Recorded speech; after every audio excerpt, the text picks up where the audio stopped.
liberties, all the people don't have freedom, all the people don't have justice, all the people don't have power, so that means none of us do.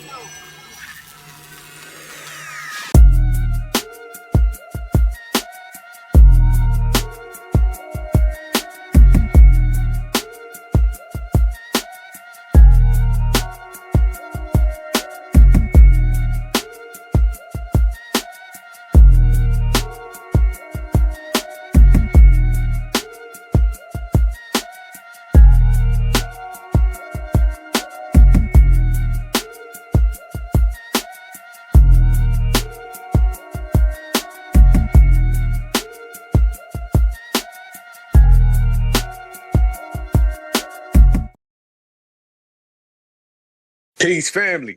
Another certified live, and we liver than ever. What up? I see my brother Melrose. I see Boykin. I see my brother Capone in here. Natural Tour, you know what it is. Let's go to work. Y'all know. Let's get straight to it. Like this.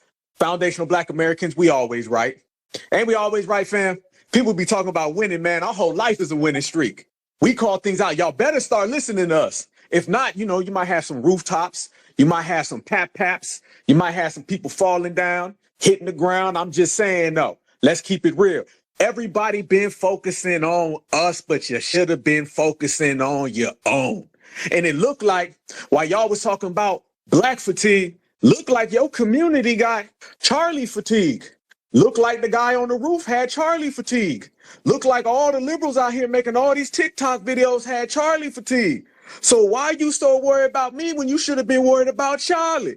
And why was Charlie so worried about me when he should have been worried about the rooftop? I'm just keeping it real. I haven't said anything that hasn't happened yet. Let's talk about this W on W crime, okay? All right, let's talk about this. Wow. W-O-W. And we're going to keep it all the way right. See, the last month, these people been talking about Chicago, the National Guard. They've been talking about these epidemics. I got a little something that I want to say. I want the whole damn world to please send the National Guard. We need the Marines. We need the Army.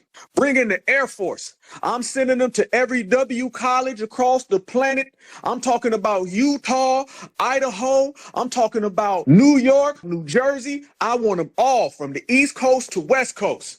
Please, and make a stop in every single trailer park you see, because I heard that Billy Bob and Jethro got a problem right now. I heard that Karen is getting snatched up by the hair and drug across the whole damn yard. I'm just saying, and the statistics prove what I'm saying. So please, Donald Trump, Mr. President, you need to go to all of the trailer parks and all the W universities because y'all got an epidemic on your hands. It's out of control. And as a concerned American, I need y'all to get this in order. Don't worry about us. We gonna be all right. Don't worry about us. We better than good. Foundational Black Americans are the only people in the United States who are doing a damn thing. I'm seeing deportations from Julio. I'm seeing no tether protection service for Mutombo, and I'm seeing Jethro get papped on. So I'm just saying, don't look too good in the hood. But fam, come on up. We're going to work today. Let's do our damn thing. And you know, a party ain't a party if I ain't got my brother Capone in the mother house. Go ahead, my brother. Oh, appreciate you, my big brother Alva. Appreciate you. Hello to the family. Queen Alva, salute. Yeah, this white on white violence is at an all-time high. You know, the crime in Utah is getting out of control. You know, we need to stay protected, my brothers and sisters. This Second Amendment don't just work for the people on the other side of the melanin. It also works for us. And it is ironic, as soon as he started talking up on the lineage and our culture, the man went out like our great. Took one to this. But with that being said, my brothers and sisters, we do need to stay protected. And I believe karma comes for all. You know, the ancestors may be working in mysterious ways. We just have to keep on pushing forward and honoring them in all ways. Because the remarks he said on the culture, the lineage, and our good brother Dr. King, and I'm pissed off at his children talking about it was sad about what happened to that boy. His children are far from the mark of their father. And that is a goddamn shame because we could have used them. But with that being said, love, peace, reparations, delineations, and deportations. Thank you, my big brother, for letting me speak. Brother, I got one question for you. You know what I'm saying? You sure it wasn't fentanyl? I heard it could have been fentanyl. No, brother. No. It was a bunch of sober right-skinned people. And they had what I would like to call firearms. And they had a lovely position on top of a structure, which the assault tend to happen. And so with that person who had actually assaulted the other individual, so it was not fentanyl. He drowned. We got that confirmed, y'all. No fentanyl involved. That damn, they out here doing sober crimes. I be Right, damned. sober crimes, and he did. It was not in a public drowning. I be damned. This ain't that crazy. Crazy in the hood, y'all. Let's make this clear before we get to all of the hands. And shout out to my brother Capone, because y'all know it ain't popping without my brother, Bruzzo. Family, when these people been talking about black fatigue, when these folks turned into Chicago and DC, we was telling these people, mind your own, because for every single one time you talked about us, you had 11 times where Billy Bob and Jethro was snatching up Karen. They were snatching up Becky. I seen it. I saw it. They was getting pulled through parking lots, driveways, elementary schools. And they didn't care too much about that, did they? No, they didn't care about that. They was too worried about committing crimes against each other while they wanted to focus on crimes that we were not committing. Nobody is more of a criminal than the Billy Bob community. Nobody is more of a criminal than the Jethro community. And when it happens broad daylight in Utah, when it happens in front of the whole damn world for everybody to see, there's L's that you can hold, but that's the biggest L anybody's ever taken. And if you notice, they ain't talking about Chicago. They should be talking about Jethro. My sister, Natural Torah, is in the house. Go ahead. Hey family, thank you, Black Alpha, Queen Alpha. I just want to they talk about this black fatigue, which we know don't even exist. White fatigue this is why I don't deal with them. If they don't have genuine conversations with me, I don't go back and forth because they never take no accountability. They never take no accountability at all. I mean, I'm pretty sure you guys have seen all the comments. They're so disingenuous. That's why I do not, all they do is deflect. Now, here you have a white man that their hero, their martyr, and the only thing that you see online is them attacking us. Now, before they knew who the shooter was, they wanted the death penalty for him. They wanted his head on a stick. You don't see none of that now. Now that they found out who it is, that it's them. You don't see they redirected the anger that should be going towards them. And it was liberals. They done redirected the energy. Now y'all attacking us. That's what fatigue is. And see, they want us to have sympathy and empathy for that racist when this is what they don't think about. No one ever thinks about what type of legacy are you trying to leave. You know, they out here spewing whatever they doing, the symbols, the bootlegs, the hymn, the Fuentes. Like, what legacy that are you trying? Because I'm confused at how you could just everything that came out your mouth was denigrating us, our culture, everything about us was negative that came out his mouth, and these people have the damn nerve to think that we're supposed to show empathy and sympathy, and we don't give a damn if he have kids and a wife. So did everyone else that supremacy had. To. I don't care what they say about George Floyd. He has kids. I've even seen them say, "Oh, well, he didn't care about his kids." I don't care what you say. All they do is deflect. It's always an excuse. They take no accountability, and that's why this is happening to them in their community, and it's going to continue to happen. And they can continue to try to look outward and look at us because they need someone to blame. Y'all just going to be getting killed by your own, eating up your own, and they're just going to tear their own up because they refuse to take accountability. The same day, a damn shooter. No one says nothing. Like, these people, I don't even waste my time. If they're having genuine conversations with me, I will. Other than that, block, because that's all they do is deflect, and they go back to, oh, but what about black on black crime? Listen, there was a white man that killed Charlie Kirk. What y'all gonna do about it? Y'all wanted the death penalty for him, but now y'all focusing on us, focusing on HBCUs when we didn't have anything to do with it. So I just wanted to say that to start. Thank you. Damn right, my sister, 110%. We be trying to tell these people they better start listening to foundational Black Americans. They might come out good. And let me say this, and you made a damn good point, my sister. I seen the police chief guy or whatever the hell he was today. He came out and straight up told everybody. He said, we wish we could blame this on somebody else. He said, we wish that it was another person. Why y'all think that investigation, they didn't really want the help from nobody?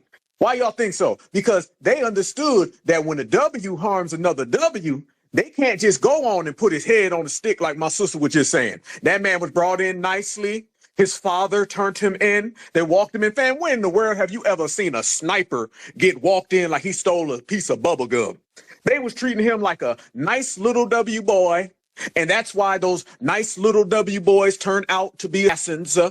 And this is how they turn out to be vile. And this is how they turn out to be on rooftops. And the W community consistently does this over and over. They are the people who care the least about crime. Let's be honest, y'all. They don't really give a damn about crime. No, they don't. The only thing they do is like to promote and produce it, but they don't like to focus on it and correct it. And now we've been calling them bluff on all of that. And then all the footage exposed every damn thing. So what you gonna do now? You didn't think in the beginning of this week, when you was talking about black folks 24/7, 365 on a Friday, the whole damn world will be looking at you now, would they? You didn't think that the whole planet Earth would be looking at the dirt in your community, all y'all dirt in the street, every last thing you done did. And what you gonna do now? Nothing. You're gonna sit back, you're gonna hold this L, and you're gonna watch foundational Black Americans not give a fuck. And speaking of not giving a fuck, we in the building in the place, so certified salute to everybody. I know there's a little hater on the Instagram that was mad at me and everything, saying I'm going to unfollow you. Well, I don't know who the hell you are anyway, so who cares? It's good to be a megastar. That is crazy. I mean, he's sitting there talking about gang violence, but he belonged to the biggest gang the planet's ever seen. He belonged to the biggest crime syndicate the world's ever known. Ain't that something? You're walking around here all damn day long looking at everybody else, but the mirror got the real answer. It's crazy. My sister, real quick, before we slide through, my sister, Natural Tour, I know you want to respond. Capone, back to you after Natural, and then we're going to get to you, Boykin. I see you. Go ahead, Natural. Thank you, thank you. I just wanted to give this information also for the white supremacist that I know is listening, because, you know, they ran with this thing with George Floyd, and fentanyl. And whenever their kids overdose, they blame fentanyl. No, your kid is a drug addict. I filed their claims as young as 9-year-old white children. Why? See, supremacists, they don't even understand that their racism is going to be their own downfall, to their own detriment. And they're becoming junkies because of their parents. So when they want to keep using this fentanyl, well, George Floyd deserved to die because he had fentanyl in his system. We know that that's an epidemic in your community right now. That means that they deserve to be executed, because that's what you're saying when you keep bringing up fentanyl as if that man deserved to pass the way he passed. And then you guys come in our spaces and think we're supposed to have some type of empathy for that racist Charlie Kirk. Y'all can miss us with that. That's what fatigue is. So I just wanted to share that with you guys. So that's what fatigue is for me. Thank you. 100%. You damn right, my sister. Absolutely. And it's funny because, you know what I'm saying, they've been running around here talking about no parents in the household, but, you know, a lot of them ain't got no parents in the household. A lot of them ain't got no kids in the household. So you add all that up, y'all go ahead and check out that math, and then we'll get right on back to you. Go ahead, Capone. Oh, I'll let Sister Boykin go first. Go ahead, my sister. Good afternoon. Good evening. It's a good Friday because the chickens have come home to roost and they're crowing. My sister Naturally Tura H is 100,000% about these drug addicts. I live in the Seattle, Washington area. All of the drug addicts are white.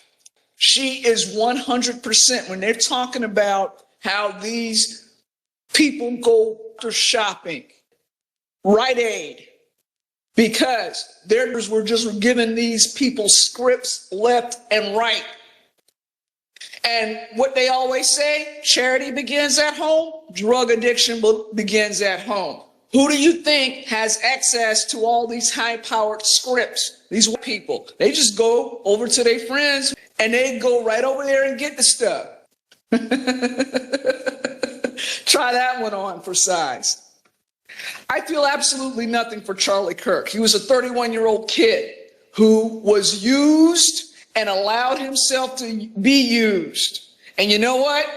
This is that anti-black karma, as Black Alpha always teaches us. This is that anti-black karma coming back on him and everybody in his family. His wife is not spared. His children are not spared. Because you know why? He taught his kids this. His wife was in with him too. When you marry somebody and you have kids, all of you are called a what? A family. And you perpetuate this. Hate, perpetuating hate. And you know what? All of that hatred, when he vilified first George Floyd and his family and all the other people who were lynched by these race soldiers and lynched again in the media by him and all these other supremacists on the left and on the right. They had families too. Now, Utah, the only state whiter than Washington, Charlie Kirk met his fate, okay? And it was at the hands of another white person. And they're going it because you know what? It's worse than lack of accountability. It's a moral failing. Everything that they built up was what? A house of cards. And now it's collapsing in real time right there in front of them. And you know what I say? This is good. And with that, I yield the mic. GOOD all day. Let me say this real quick, and I'm glad you pointed that out. Everybody's talking about who the assailant was, the suspect. Everybody talking about that. They say, well, look, it's a white guy. I'm going to double up. There wasn't no black people in the whole goddamn audience. Forget about it just being the shit. The whole damn audience was white folks. The whole damn county was white folks. The whole damn state are white folks. So if you're looking for somebody who was black, you wasn't going to find none. This is ironic because we ain't even nowhere near. But if you ever notice, when it came to Charlie Fatigue always had these little debates with non-certified foundational black Americans. He'd go to all of these little universities and he'll be debating these little liberals. He'd be debating these folks who only want the black vote. He never really had no type of energy to see somebody who's really intellectual and stands on real business and principle. So he went to an audience to talk down on black people and to discuss black events, even including his last words, and he did it in front of an audience of his own people. And that audience of his own people has some other people that know some people that know some people. And it didn't turn out too damn good for him. So again, this is what happens when all you do is spew hate. It comes knocking on your door. And so does ABK, anti-black karma. Go ahead, Capone. Thank you again, my brother. Thank you again. And yes, those sisters are 1,000% right. But that's not the cause of their downfall. The cause of their downfall is insecurity. And Big Brother Alpha, I hate to say this on a recorded space, but you are wrong, my brother. There were black people in the audience, people of the melanin, but they weren't black Americans. They were Tether photographers throwing hats right after he got that broke the police line. Hey, I got a new term for him, brother. I got a new term. You ready for this one? Yeah, I hated to call you out on that, brother. No. Hey, no, it's all good. Matter of fact, let me update myself, family. It's a new term I just came up with, fam. These folks is MOPs, MOPs, melanated other people. They ain't black. Go ahead, brother. Put that in the dictionary. We gonna need that. Yes, melanated sir. other people. Yeah, they were not us. And yeah, they were throwing Trump hats after he got popped. You know, so there were some fans, and that was probably the dude's sister crying over Charlie Kirk the other day all over the internet.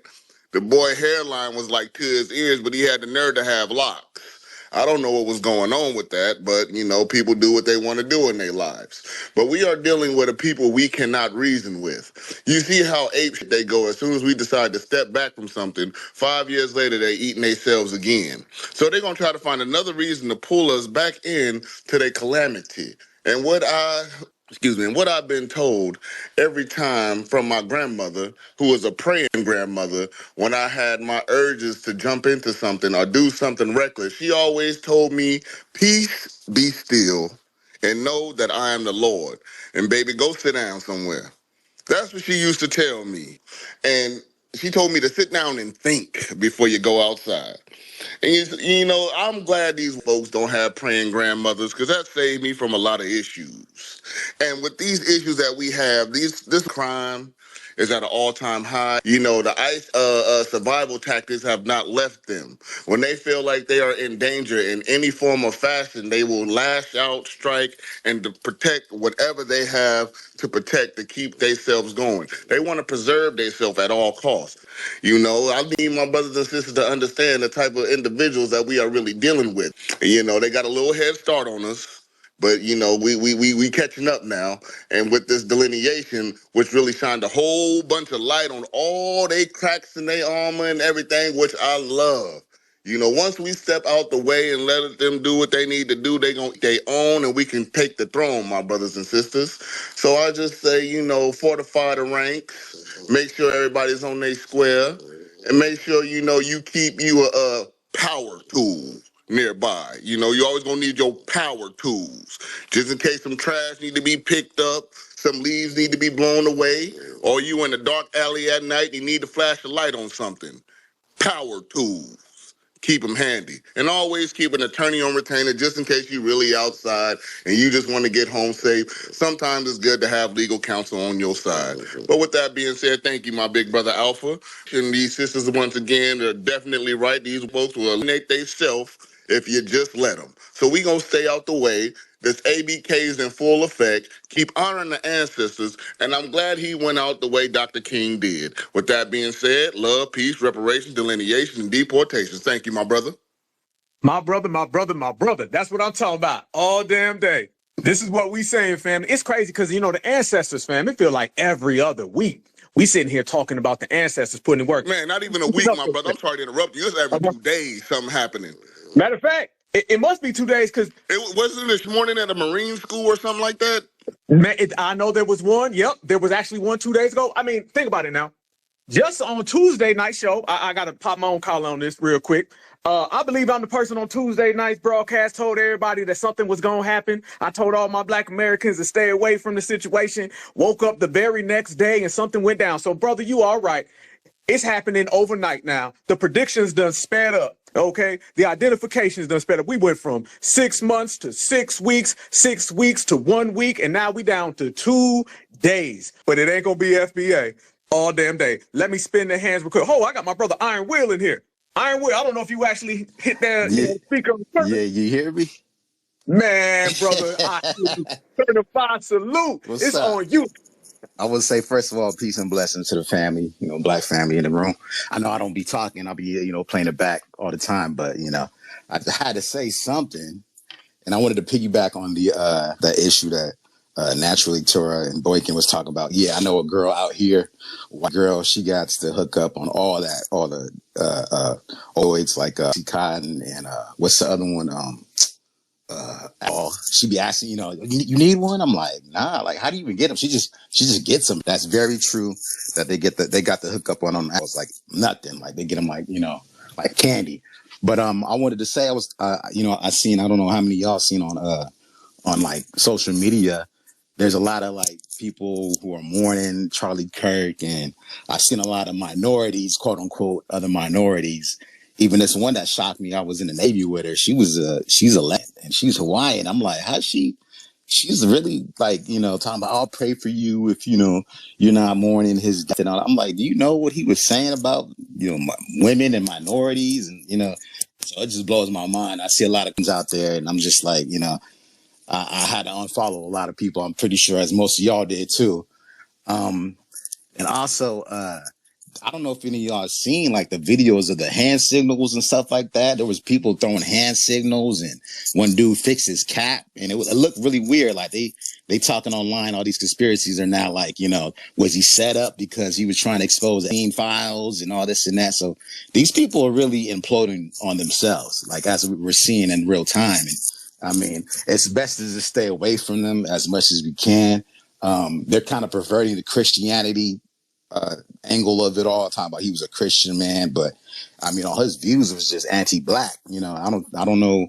You know, I thought it was love thy neighbor and, you know, pray for your enemy, but he was always bashing on us. So I don't like the whole Christian angle they're trying to use, and it's weird to me, and it hasn't lost me that there was no, you know, there wasn't that many machines during the summertime when school was out, and now that school's back in, we've already had what 4 or 5 now. I mean, you know, 2 or 3 within, you know, days of each other, and it's not even, you know, we're not even halfway through September. You know, school's only been in for a couple of weeks, and it's, you know, these kids got to go. They need bulletproof vests and guns and shit in school now, which is crazy. So, and one final thing I'll say before I get up out of here, because I'm about to go cook, man. I'm hungry as hell. So, like I posted online, you know, I'm not going to celebrate this man's death. You know, I really don't care. You know, I don't care for him, but I damn sure ain't going to mourn him at all. You know, and like the late, great DMX said, you know, when you do dirt, you get dirt. And I'm out. My brother, certified salute family all day, straight up, straight up. It is crazy, fam. It feel like there's been more stuff going on now going into autumn than the summer, because people got to realize dealing with these individuals from that particular community, there ain't no middle ground. There ain't nothing in between. You know what I'm saying? When you start dealing with these individuals, you're going to get what you've always got from it. It is not hard to tell. It is not hard to understand.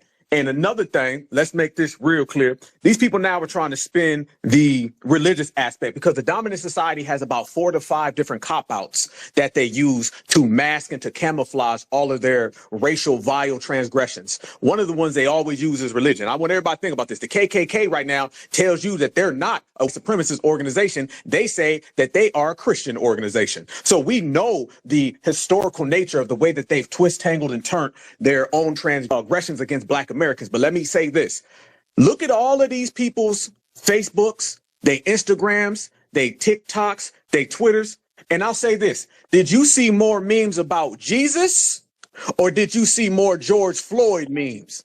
You go ahead and you answer that, and that'll tell you exactly what it was. Don't talk Jesus now when you was running around here making memes about George Floyd or Trayvon Martin or Breonna Taylor. And now you want to turn to Jesus, fam. They doing exactly what someone always does when they got dirt on their damn face. They start looking up and talking about Jesus. Well, let me tell you something. Religion cannot save you from your white supremacist exposing. Okay, that smug smile cannot save you from your supremacist exposing, and deflections and projections cannot save you from your supremacist exposing. They don't like the fact that they live in an era now where you can't just tell a lie to Black folks and they believe it for 60 years. Like me and my brother Capone was saying, this stuff going about 6 seconds. So AKA the jig is up and the chicken done came home to roost. Let's go on down to Carolina. Ricky, I see you, family. Go ahead. What up, B1? How you doing? Certified salute, man. Living that Southern life. Yeah, no. You know what I'm going to say about all this to the people who say they're not celebrating? I sure as hell am. I am. That dude that did that shit's a patriot. A patriot. I mean, think about it. A 200-yard. I mean, he's everything that these talking about being patriot. The dude like this. That boy good. Yeah. Like, this dude went 200 yards. No. And here's where I like that, man, because these muckers are melting down.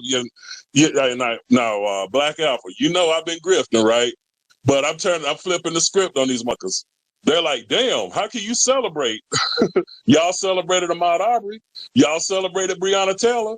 Where was the empathy then? They want to say that people are full of hate. These preach hate. You know what I mean? And the way I look at it, I don't care about them talking about Christianity, because anytime I sit on that Christianity time with them, I sense a weak at it. That's weak energy. You see what I'm saying? So they don't want, and here's the reason why a lot of the conservatives, even though I hang in conservative circles, the reason they have a problem with me is because I challenge them. Brandon Tatum don't challenge them. Candace Owens never challenged them. I challenge these muckers. Charlie Kirk ran from me before. Brandon Tatum ran from me before. You see what I'm saying? One thing I ain't gonna do is get down and lick somebody's boots. I might hold my hand out and take your money, but that's about it. You feel me? So the guy who Charlie Kirk is a fucking patriot. I'm gonna get some t-shirts printed up and sell them at the flea market tomorrow or Sunday because I got a. Hey, print me one. I wear 2X, brother. 2X, I got you, man. I got you. You know what I'm saying? All right. And the crazy part is, I don't give a looks at me fucked up, sideways, whatever, because at the end of the day, they don't give a fuck about what they say. They want to talk about freedom of speech when they're talking about us. When we talk shit about them, there ain't no such thing as freedom of speech. Huh? Really? Yeah, right. You're talking about we're evil. They're talking about going to war with their own people, talking about we got to go to war with the left. Now, the way I said it last night on my show was, you ready to go to war with your kids? Because most of y'all conservative parents have liberal children.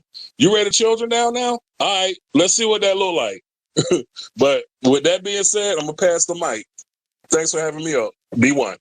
Shout out to you, family. Let me say this. I'm glad this is on the table. Let me say this real quick. We're not accepting, acknowledging, or paying no damn mind to anybody from any outside community that has a problem with what we say. Because let me tell you, for whatever you think Black Americans are saying, I can point at your community and it's saying a billion times worse. Have y'all been on TikTok lately? Have you seen the liberals? They the ones out there dancing. They the ones out there clowning. They're the ones making all the videos. It ain't Black America that's your problem. I know that every time something goes bad, you want to turn and point at Black Americans. I know we ain't nothing but a projection to you. But guess what? The projections have been rejected. There ain't nothing you gonna say that's gonna put that jacket on us. Until you focus on your own community and all the problems you have, I ain't hearing nothing that you got to say. We worry about what go on in this household. You worry about your own household. But what will not happen is you'll be sitting here talking about Black Americans while right down the street, the liberals is throwing parties,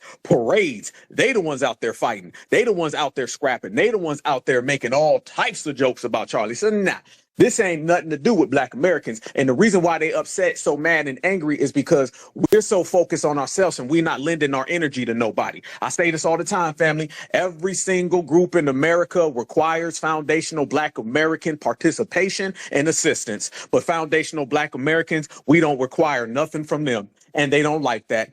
We are better off when we not dealing with these individuals. But everything that they do, they need us. So again, they better be worrying about what's going on. I'm looking at all of the conservatives and they out here talking about going to war. Fam, the news came back and within 15 minutes, the liberals and conservatives was already talking about going to war with each other. Why are you worried about me? All I'm doing is saying I don't care. All I'm saying is I don't give a damn. All I'm saying is that the chickens come home to roost. Malcolm X said that back in the 1960s. Ain't nothing new under the sun. You don't need to be worrying about my phrases. Don't need to be worrying about what I'm speaking. You need to be worrying about why Chad on the left side of the street and Brad on the right side of the street are about to meet in the middle and have a Mayo on Mayo crime. And when you worry about Mayo on Mayo crime and Miracle Whip crime and Brussels sprouts crime, then eventually you might get the point that foundational Black Americans don't give a damn. But let's go through the hands. Mr. Chris, go ahead. Okay. Oh, okay. There we go. OH, baby. IO, let's go. You know it. I'm on vacation out here in Las Vegas. Do you know that one casino got a picture of that Tucker Kirk on their billboard? Man, I'm telling you, I've never seen so much people crash out on this dude. But let me break it down what the real issue is. See, Charlie Kirk says the things that most people want to say but can't. And so they use him to voice what they speak, what they have in their heart and their head. That's why they're mad. They lost their real voice. All right. And so that's what they're pissed off about. Also, I'm checking all on my timeline or whether it's Twitter or Facebook because the Black Crashout is, and I put it out there. I'm like on my Facebook, right? Black Alpha. So I put on there any Black person crashing out for Charlie Kirk I dare you to come see me. You know, I ain't getting no responses, but on my timeline, there's a couple of Black folks I know talking about, we should not celebrate somebody else's demise when they've been doing that to us for decades, for centuries. And that's how you know you got to separate the wheat from the chaff. So I did my broadcast of Charlie Kirk before I went on vacation. Ain't thinking about that sucker. And listen, I'm chilling, I'm relaxing, and I also brought my power tool with me just in case if somebody gets a little flippant. So I'm telling you right now, I'm hold these black accountable, get them out of your rank. We got to purge them out of our ranks. Any black person that calls themselves rocking, with sympathizing or empathizing with Charlie Kirk, they're suspect. And they don't need to be around or amongst us. And I mean that. I mean that from the bottom of my heart. Enough of that. You don't do nothing for us. And it ain't even so much he does something for us, but do you know, I don't know if you know about this, Black Alpha. Charlie Kirk actually was okay with a 6-year-old girl being 335 times. That's right. That's right. Yeah. Oh, and then the comments that he said about George Floyd, that him and Queen Candace Owens had said about George Floyd, talking about he died of fentanyl and not the knee that was put on his neck. You was going up to George Floyd and Candace Owens. You was on George Floyd, Candace Owens. George Floyd, Candace Owens. Them. Anyway, but black folks that are count for Charlie Kirk, man, gotta get them out the paint. Because that's the problem for real. Got to get them out the paint. Because if that's how you feel, that's how you think, then you're the problem. And because this ain't gonna stop. This ain't gonna stop. They're gonna what these groups do. I think the name of the group was the Comeback America thing. They were the ones that sponsored Charlie Kirk. Well, what do you think they're gonna do? They're gonna turn us around and find another Charlie Kirk, because that's what they do. Supremacy. Here's the thing that people don't get. Supremacy does not like white people. It only likes ideologies. So the white person is mad at a black person, I don't know, because he cut in line or some shit. Then supremacy will come in and be like, you know what? All of them are like that. And that's how you should, this is why you should hate these colored people over here. And they run with that. But then when a white person decides to, I don't know, have a conscience or just slightly disagree about something that goes against the interest of white supremacy, it'll turn on them. It'll turn on them. All right. This ain't the first time somebody like Charlie Kirk got while talking greasy and sleazy to us black folks. Remember George Wallace? George Wallace in Alabama. Segregation forever. And a man walked up to him and blasted him. So this ain't nothing new. They eat their own every day, and they'll still try to find a way to blame us. All right. So guess what? Guess what, folks? We're gonna sit back. Don't get involved in any rallies, any type of rallies. Sit home, chill. Like I'm out here in Las Vegas, cold chilling. All right. Don't and just keep those Charlie Kirk memes coming. Black Alpha, I got a couple of memes I've made. Can I send them to you, sir? You know my DM's always open for you, brother. Oh, you know it, Black Alpha. So like I said, it sucks to be Chuck because he got. Now that ain't our problem. So now just have a great weekend. Everybody chill out. Go Ohio State. Maybe the Cleveland Browns will catch the ball and win a game. And you know, FBA is A-OK. That's all I got. Certified salute, family. Much respect. Y'all follow my brother, Mr. Chris. Shout out to you, good brother. Stay good. Stay good. All right. Thanks, Black Alpha. We'll catch up. All day, family. All damn day. You know it. Ohio in the place. Family, let me say some extra things, because my brother made a lot of good points. I want to add a few to the fray. You feel me? Because there's so many great points coming from so many of my great brothers and sisters. Let's all put this on the line, right? The very fact that these individuals want to dictate how people should feel about this situation, but yet they give themselves a pass to say and do anything they want. Now people are understanding there's consequences and repercussions for what you say. It ain't nobody's fault that you think oppression is a game and things that people really got to go through, mocking folks, mocking kids, you name it. When you start talking about Charlie Murked, you're talking about a person who said vile things about every single black issue in America. I have put together clips. I put together collages. I did research for all of my broadcasts. And let me tell you something. The stuff that I seen coming from him was worse than any type of person, any type of broadcast, any episode that I have ever done. This man was nothing but a supremacist, a vile person that hid behind a nice little smug smile. Let me tell you something. The nice racism is over. Okay. No longer are you going to be hiding behind nice supremacy. That's what they've done, fam. It goes back to those cop-outs, religion being one, and you can connect religion into this. The dominant society and supremacy, they love to hide behind niceness. It's what I call a soft racist. They'll smile in your face after they just said terrible things, hateful things about pretty much every single living thing on the planet Earth. That's what they can no longer get away from. Now people are seeing beyond the veil. We're seeing beyond the little frame that you put up. Now you got to look in that mirror and understand that a supremacist is looking back at a supremacist. And we see everything that you're saying for what it really is, and we see you for what you truly are. You're not going to put a nice little jacket or some sugar on it, because that's really what he did. And there's been a whole plethora of those type of people. He is one. Candace Owens is another. And then Ben Shapiro, all of them, what they've done is they tried to intellectualize supremacy. That's another tactic that they do. We're not just going to sit here and roast. We're going to break it down. When you start talking about the system of supremacy psychologically, the way these people function and maneuver and the way they operate, they've already got predisposed 10 to 12 different things that they always rely on so they can eject every energy that you put back towards them. One of them being, family, is you call them out. The first thing they're going to do is call you out. So next thing you know, you find yourself in a debate about something that ain't debatable. Notice how things have shifted soon as foundational Black Americans quit debating with these people. Soon as we quit saying, I ain't hearing none of that. Well, what about Chicago? I ain't hearing none of that. Well, what about black on black? I ain't hearing none of that. Soon as you don't give these people the luxury of a debate, they don't have nothing to go to. That trick bag is empty, y'all. They ain't got nothing in it no more. I remember when that trick bag was full, they had all these damn things that they could say. You ain't got nothing in that trick bag no more. You can't fool us or behoove us.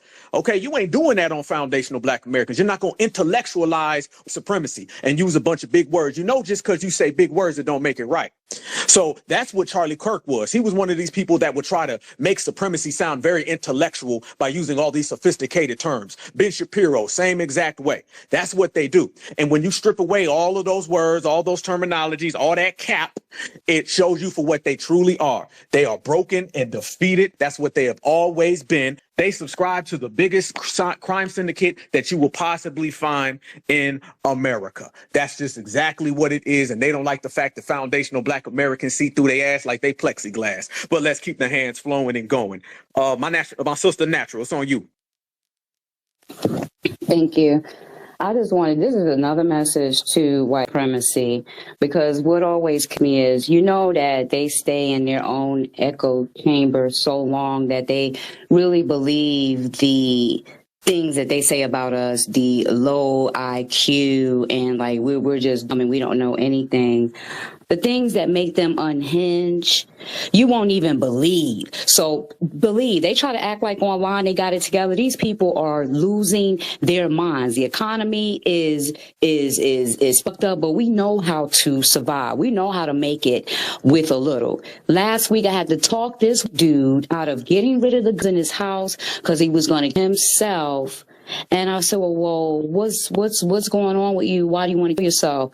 Because his job is giving him overtime, mandatory overtime. This is what these people are unhinged about. They can see, they don't understand that a lot of us are professionals on this app, unhinged. And the things that they're unhinged about is things that is like a breeze to us. We may complain about overtime, but these people want to kill and their entire families over things like that. The women unhinged. They act like they got it together, and they do this to project.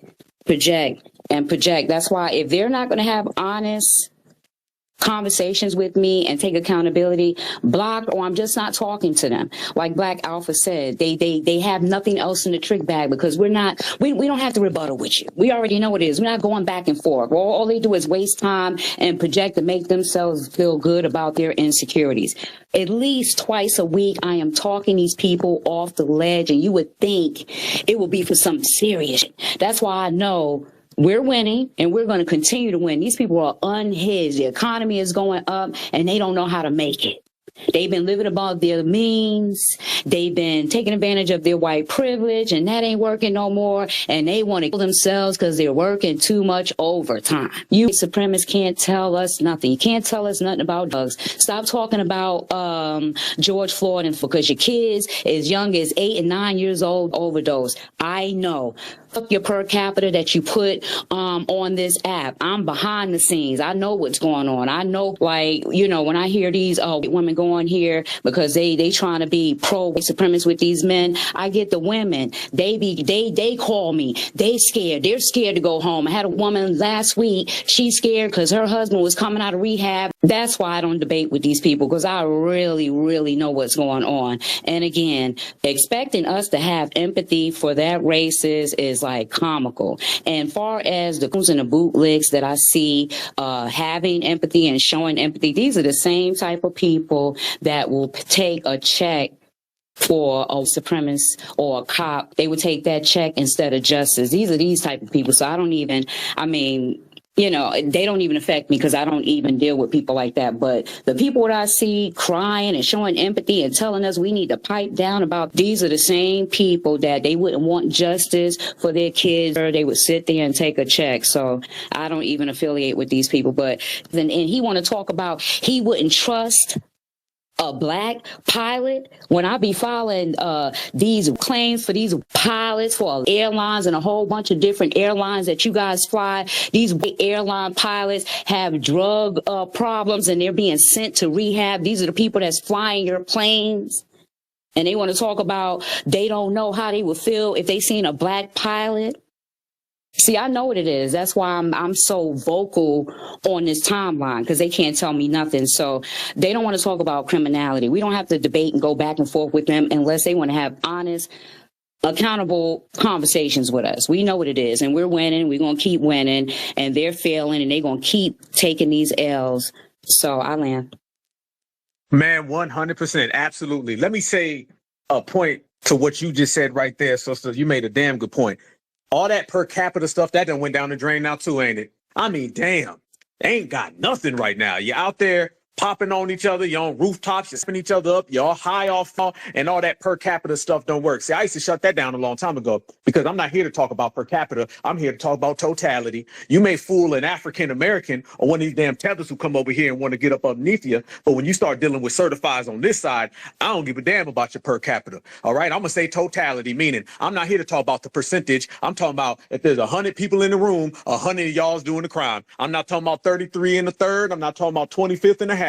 All right, so that per capita stuff done went down the drain. So when you can't use that, and then when y'all out there capping each other in broad daylight, I mean, damn, you ain't got nothing. And the only thing right now you got is an L. And everything that you've been saying has failed. Notice again, y'all, they not talking about Chicago. Chicago done went out the news, ain't it? DC done went out the news, ain't it? Now the whole damn world is talking about them. And all the tap dancers out there that is crying tears, like my sister said, we already had them spotlighted and identified anyway. Them is the same folks that's out there trying to take that little Benjamin Chump check. Remember, y'all, they don't want a reparations check. No. They want a settlement check. All right. Well, they can settle on the other side of the fence because they can't come on over here where the real people exist. And that's the difference, fam. Delineation is drawing a line in the sand.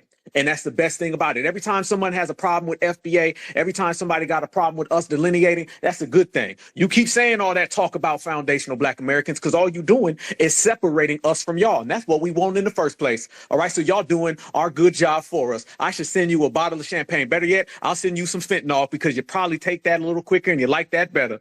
Foundational Black Americans can't lose, y'all. We can't lose. We called all this. We predicted. Hell, I called it. I said it was going to happen on Tuesday and it happened on Wednesday.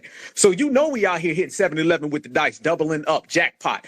Because that's what happens when you understand who you're dealing with. We're not here pretending no more. See, this used to be a very pretending community. Everybody used to pretend. The atmosphere in America, we all were just going to play. We all knew this. See, the difference is, fam, We know what's been going on with the dominant society for the longest amount of time. The only difference is today is that we're saying it out loud and everyone's seeing it. See, black folks back in the day, a bunch of them scares, they would sit there and see all this stuff going on with the dominant society. Let me tell y'all, they didn't just start getting hopped up on books. They didn't just start having white on white crime. They didn't just start fighting and feuding with each other. They've been doing that. But they had the luxury of a bunch of black folks that would say, we ain't gonna ride that boat now. We ain't gonna say nothing. So you see the difference in attitude. We're taking every single thing that they do and we putting it on that big ass screen for the world to see. No longer are they putting us on that damn screen because quite frankly, we won't allow it. So we watching every single thing that they do. And now the world's pointing at them and saying, yeah, black Americans was right about y'all the whole time. And you don't have the luxury of pretending. You don't have the luxury of faking. You ain't got that camouflage or that veil or that layer. You're not hiding your supremacy around a smile or looking at somebody and trying to tell them about their per capita when you got all the totalities and the per capita. We pulling out them damn crime statistics. Remember, y'all, them crime statistics were written by a person about white people. A lot of people back in the day didn't know that they was on welfare the most. Go back. How many of y'all in here? Y'all old enough to remember? Y'all remember when you used to tell, a bunch of black folks, you'd be like, hey, y'all know white folks is on welfare the most. They'd be like, really? No way. I thought it was us. Now everybody's saying, yep, because we setting the precedence. We setting the precedence and we letting the whole world know exactly who these people are, who you dealing with, and there ain't nothing new under the sun. And we get it done. Go ahead, my sister Boykin. Man, keep your boots on their necks. Keep the fires underneath the feet, because facts remain facts. Our facts never gave a damn about them or their feelings. So what, they got their fee-fees hurt because their mouthpiece, the anti-black karma, the ancestors dealt with Charlie Kirk. Period. End of discussion. There's nothing else to discuss, okay? There's nothing else to go back and forth off of. They can't even intellectualize this because this was in Utah. That's Mormon country. No, okay? The Christians, right Christians, or as I call them, the white knight Christians, they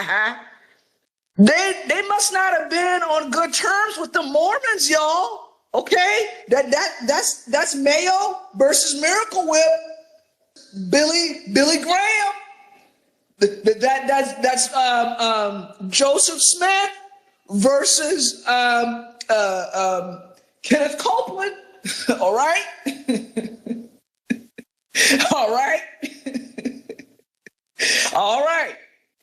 Because one of the things I had to straighten out with a lot of these, okay, and unfortunately, there's a bunch of Christian coons out here.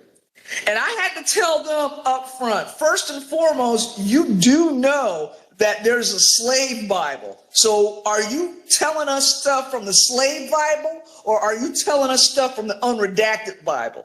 And then second of all, they pay black ministers to go out to calm down and hush up black people anytime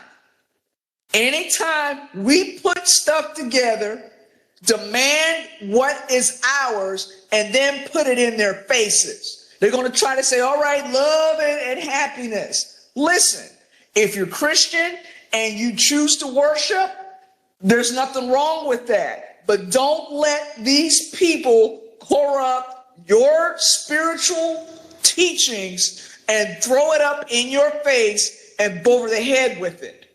Okay? Because there was nothing Christian about Charlie Kirk when he denigrated other Christians.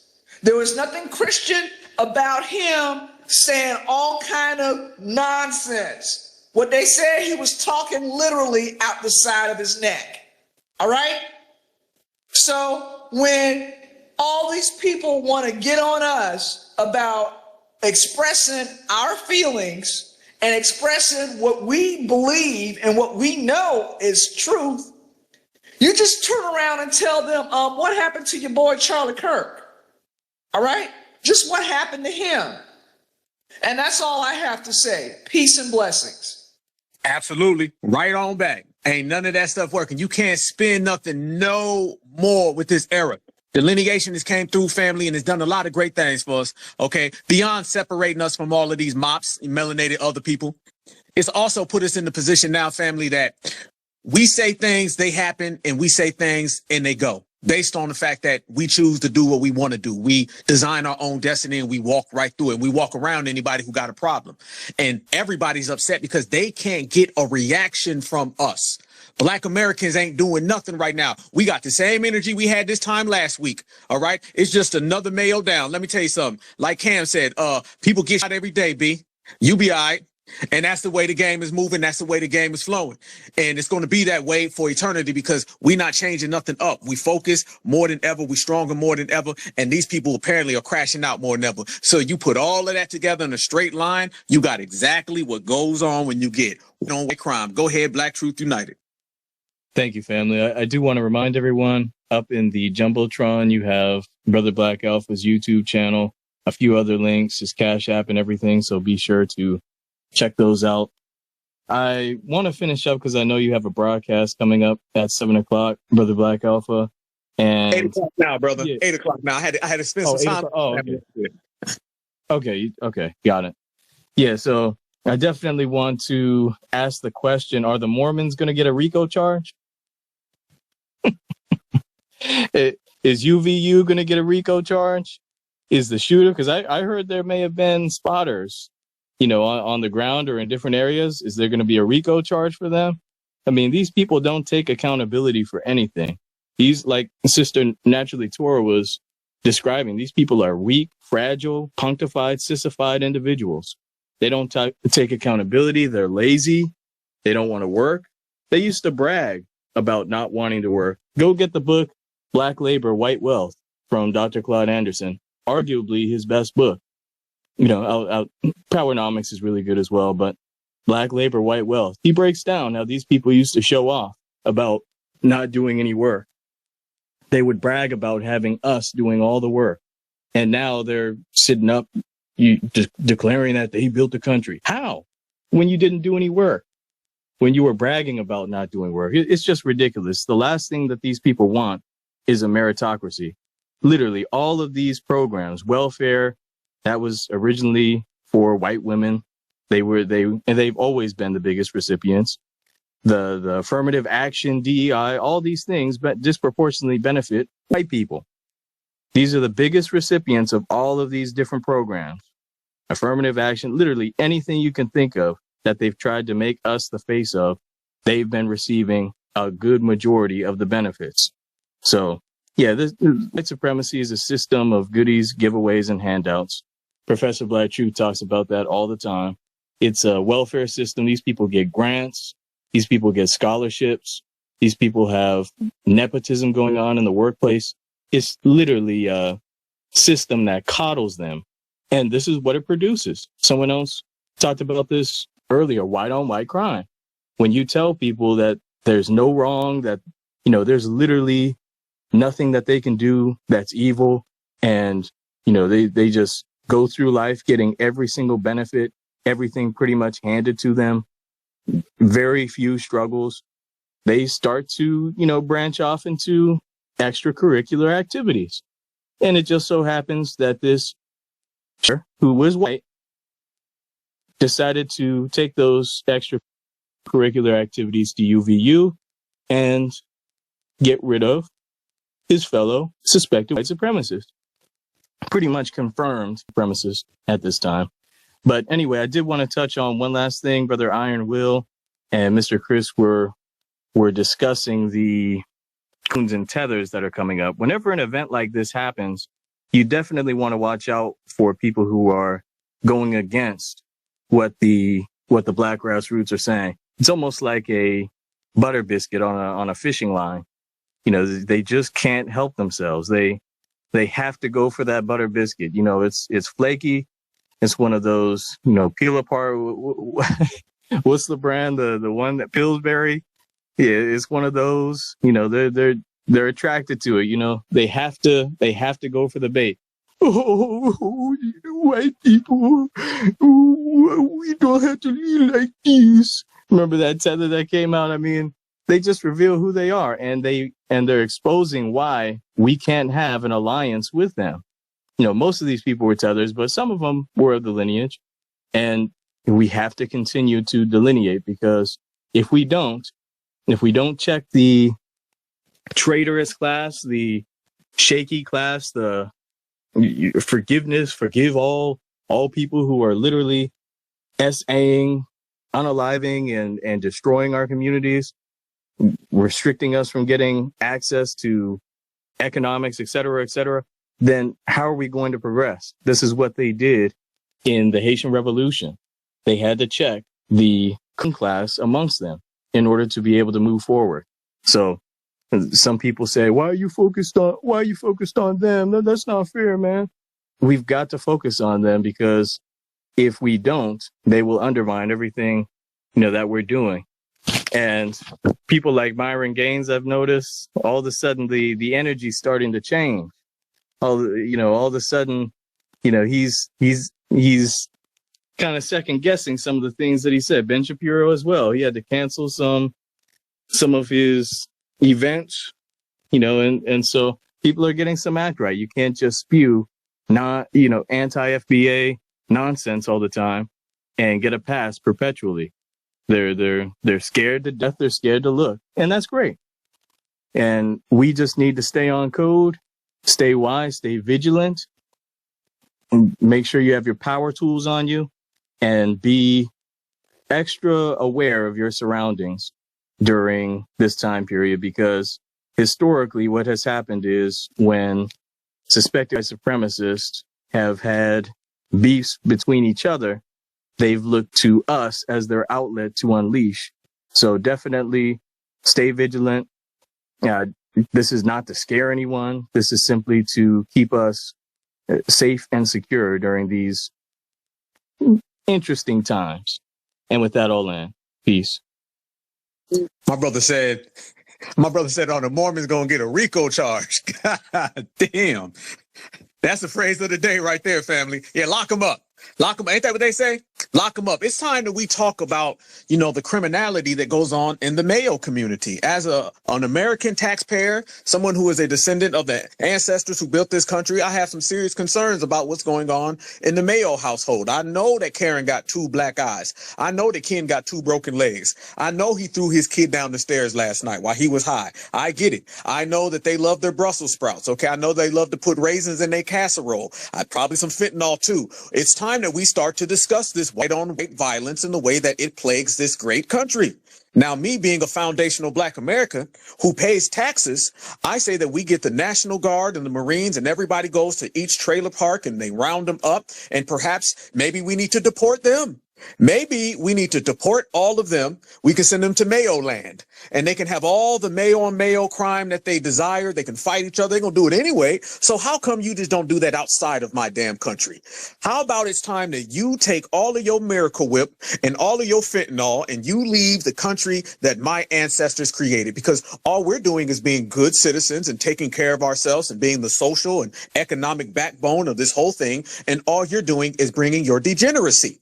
I don't want to see degeneracy at a university. And speaking of universities, which one is it? You got, just in the last few weeks, you had at a university, and then you had one at a damn preschool.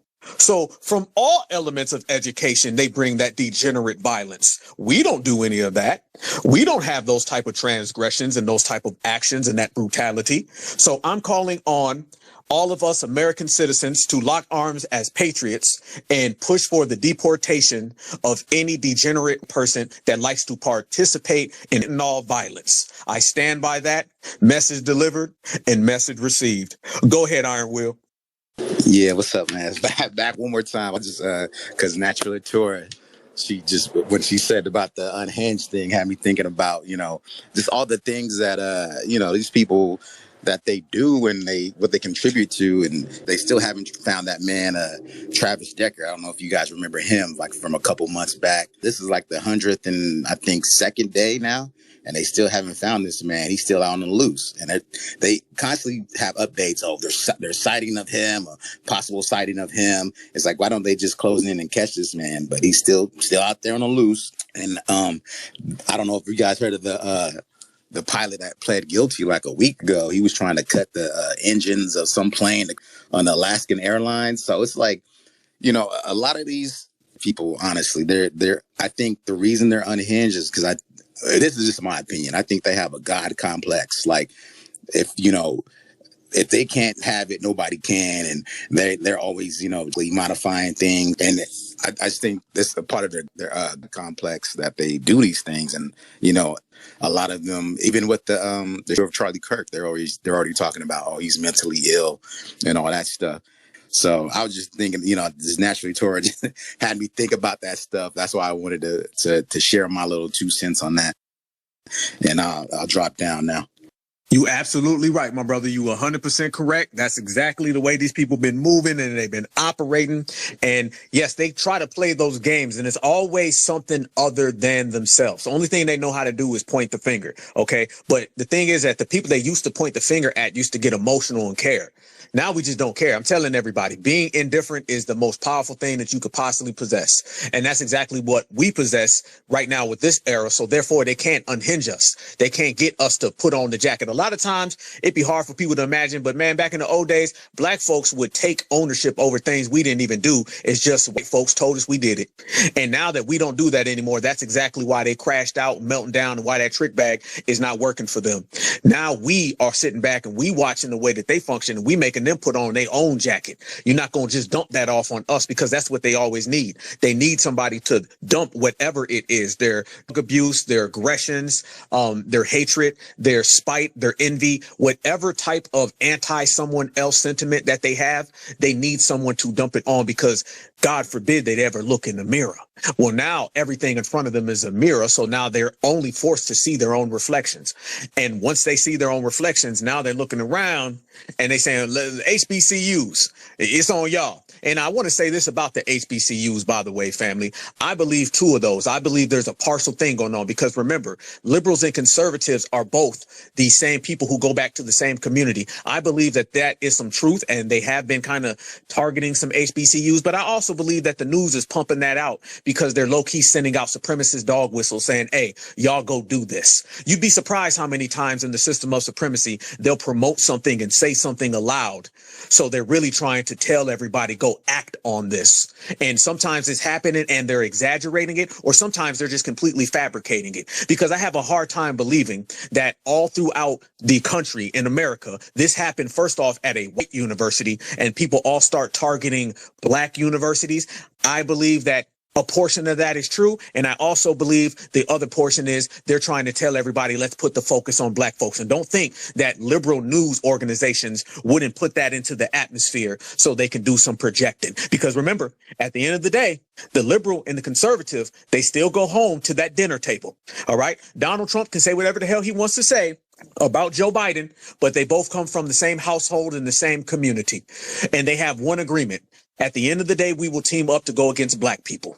That's exactly what it is. And right now they know that it's Code Mayo. All right. And that Mayo alert is going off. So they're saying, let's send all of the distractions and energy back to black folks. You'd be surprised how many liberals right now are looking at this situation, and them liberals are saying, yeah, I'm with y'all Republicans and conservatives. Let's get on the blacks. We're not going to sit there and put this into a liberal and conservative box. And by the way, we're going to go ahead and put it into the liberal conservative thing anyway. Let me tell you what liberal conservative really means. OK, liberal conservative, Democrat and Republican. That's the same as the Union and the Confederacy. Those are 2 gangs that are predominant within the system of white supremacy. When you think about the system of white supremacy, you have the left and the right. Those are the 2 ideologies that have always been persistent within the community and the white structure. That's why I've been telling people for years, there ain't no such thing as a black liberal and there ain't no such thing as a black conservative. If you are black and you identify as one of those, you just told me that you identify with white supremacy, because white supremacy came up with those 2 terms. Who created the term conservative? Who created the term liberal? Who told you that those were 2 terms that you have to identify as? Did you ever hear that word before a white person told you that's what the word was?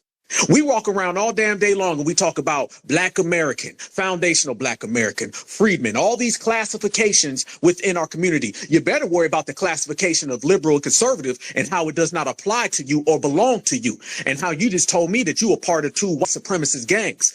I view anybody who's a white liberal as a white supremacist liberal. I view anybody who's a white conservative as a white conservative supremacist, and they're both operating on the same tree of anti-blackness. So no.